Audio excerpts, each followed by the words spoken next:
review is a real-life example of the use of restorative practices in the school setting. It was filmed during a normal school day with all the distractions that go along with that. You will see pupils and staff engaged in a conflict management circle exercise which they are using to address a serious incident that had occurred earlier in the day. The use of circles is an activity that has become very popular in schools throughout Europe and further afield. The activity can be used as a direct response to conflict that has occurred, or it can be used as a classroom activity that seeks to build self-esteem, relationships, and to build both group and individual communication and cooperation skills. The practicalities of the activity are very simple, with all the participants sitting in a circle and affording each person the time to talk and to be listened to on whatever issue is being discussed. All activities are governed by these simple ground rules that are established by the whole group. This might also include confidentiality. Through time, this activity allows students to have confidence and to communicate with and learn about other individuals within their class that they might not normally talk to. Circle time enables students to value themselves and others and to develop skills in affirmation. The presence of these competencies will significantly influence whether conflict or conflict management is pervasive.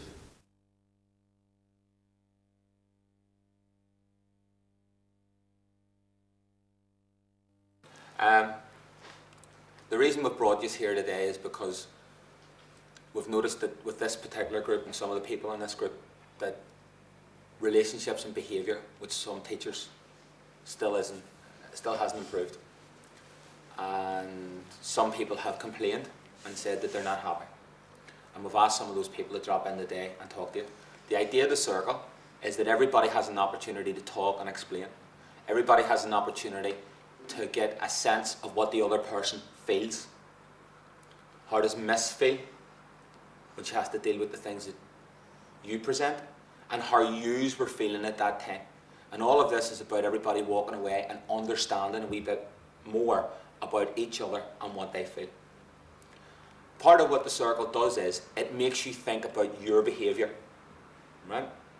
It might make you feel guilty. It might make you feel disappointed. But the strongest thing that the circle can do is make you feel, and make you think, and make you change your ways. Okay? So we've asked Miss to come along. There was an incident the other day. Miss wasn't happy with it.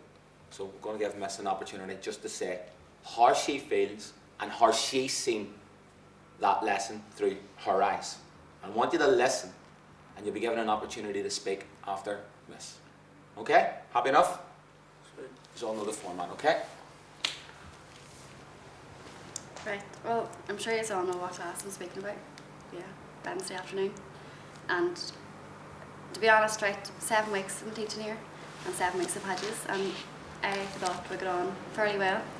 I don't think there's anybody sitting here in a circle today that can't achieve brilliant grades in Irish. These are all so smart, it's unbelievable, and you're just maybe afraid to show it in front of some of your friends. And the outburst that happened on Wednesday afternoon just really shocked me. The language that was used, it just seemed to come out of nowhere. I've never heard it from you before, and it just seemed to really spiral out of control on Wednesday afternoon. The language that was going about the classroom, I wouldn't take it off anybody in the street, never mind in a classroom situation. We've all said stuff, and there's loads of different layers of things going on in there. I think you've heard Miss say stuff to you that has stopped you and made you think. I hope you have, because I certainly did. And Miss has heard stuff back from you, and maybe in her mind she's gone, oh, I remember that. Oh, yeah, two-way traffic there, right? But the one thing I can't understand, and I do want us to deal with this, because I can't walk away from it, we can't hide from it, was the language. I can appreciate what you're saying about, oh, I didn't like this, or that didn't quite work for me, so I had a chat. But that doesn't account for swearing out loud in the class, using the C word, or calling somebody a bitch. Those things don't get sorted out by the conversation that we've had. So we need to fix that.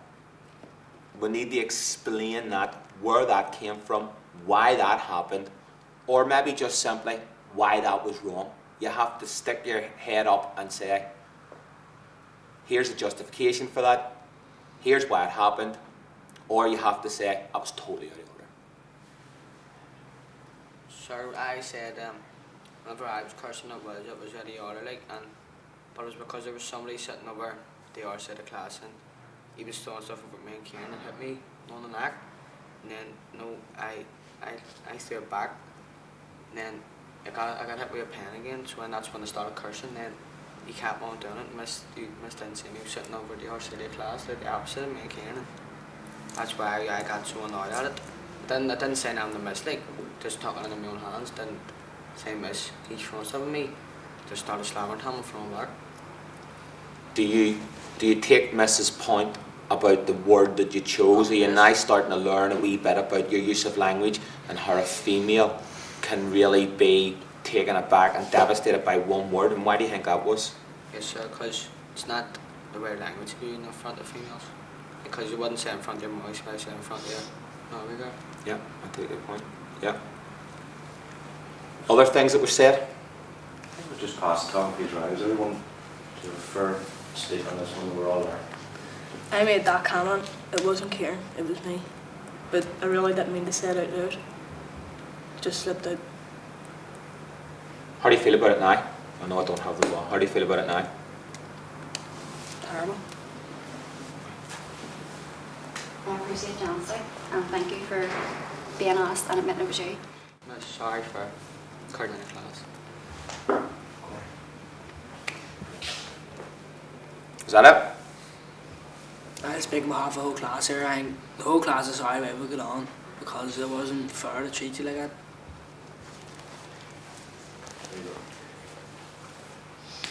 Thank you. That's it. Thank you. How do you feel about it? Intense. You alright? You're doing very, very well. It's a powerful thing, isn't it? It kind of gets going and going and going and going and going, and then a lot of emotions come out, and it comes out in Emmons as well. Yeah. Guy was only in for the last 10 minutes because half the class was over my room and I didn't want to leave them. But then, I said to some boys, you're mature enough. What was the class like over in your room? They were fine. They were just working on a worksheet, and so I just thought, I'm going to leave them because I wanted to come over. I haven't, seen how it works, but I've heard, and it's just very strange to see them all sitting there and being quite mature. Remember what I said to you? It is really a laying your cards on the table exercise. Everybody does that, and then it becomes very emotional, and you get sense that them were very emotional. Terence would rarely say anything, and then you've got one of them saying, I want to speak on behalf of the class. He hasn't spoken like that in a year, but he's been a bit of a leader in the class, and there he is using that leadership to go, right, we've done wrong, I have to lead the way. And to me, that was the most powerful thing when he said that at the end. Are you glad you done it? Yeah. Good. How do you feel about It's like those panic. 8 boys? How do you feel about those 8 boys now? Differently? Yeah, I think it was because whenever it happened on Wednesday afternoon, I was just so shocked because I had gone on them for 7 weeks. Yeah. So then to see them like that, it was seeing a different side to them. Aye. And then even coming in today, there was a whole other new aspect to them, like that level of maturity. You wouldn't see that in the classroom. Sure.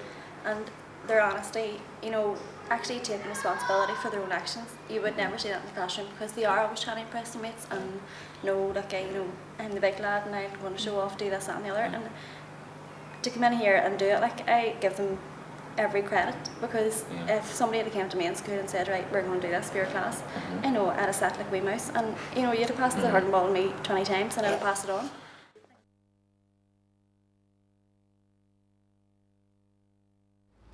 Marcella, it's 6 months now since we had that circle with the boys.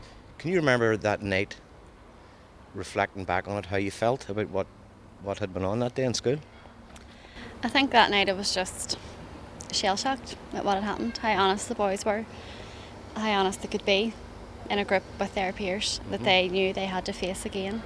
Right. I suppose their opinions helped me too in what I did then in my teacher training after that and how I got on and my attitude then in school as well. Right, It developed it further. And tell us this, you're just after graduating from teacher training and you've lucky enough got a full-time job starting this term. Can you tell us what type of relationship management training that you were given at Teacher Training College, if any at all? Relationship management, there was none. There was classroom management, discipline, what they thought the best methods were for disciplining students, but compared to what we did in that class, there was nothing, definitely nothing that compared to it, nothing as effective. Right. And a shame there wasn't. Okay. Really. Okay. And tell us this: do you think it would be, if that type of training was made available at teacher training level, that it would help new teachers coming out of college at all before they go into the classroom? Definitely. Most new teachers coming out, obviously they've been through school, they've done well, they've been successful because they've worked for it, they've enjoyed their school life. Not everybody's like that. And it's up to the teachers to make kids who really maybe aren't as good academically to enjoy their school life and to get the most benefit from it. And I feel that restorative communication with the children, building those relationships, are going to make their school life better. Maybe not be what their parents have had in life, but it will be what they have. It'll definitely make their school life better and be better for the teachers too. There's no point in sticking to what they know.